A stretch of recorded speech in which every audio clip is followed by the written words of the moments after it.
cikin halittan shi raƙumi kamar yadda Allah madaukakin sarki ya mana bayani da kuma irin shimfiɗar da muka yi na faɗan shi Allah madaukakin sarki afala yanzuruna ila al-ibli kayfa khuliqat.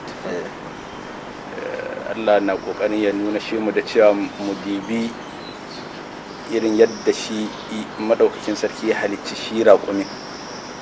To akwai wani abun da za mu iya tsinta daga cikin waccan nan ayar kamar yadda shi Allah madaukakin sarki ya bayani? Kwarai ko da yawa.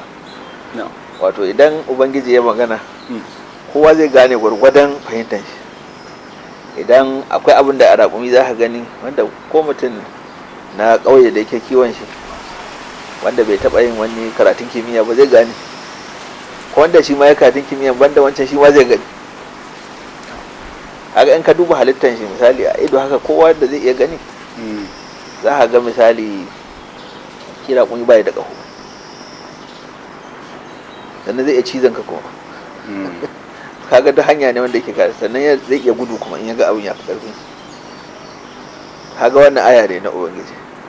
Sannan in ka zo ka duba idanun shi za ga idanun shi manya ne, sannan kuma yana da gira guda uku ne, sannan suna kewaye da gashi.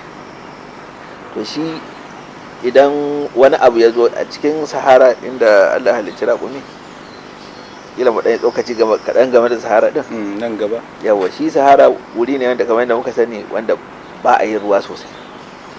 Za a iya cikin shekara 10 a yi ruwa sau ɗaya.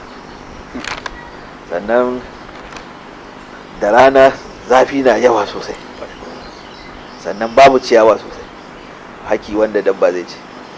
To duk dabban da zai iya rayuwa a wajen sai ya kasance dabba ne wanda yake da daure ma zafin rana da rashin ruwa da rashin abinci, sannan kowane abinci ya samu a wajen zai iya ci, sannan kuma rairayi ba zai cutar da shi ba.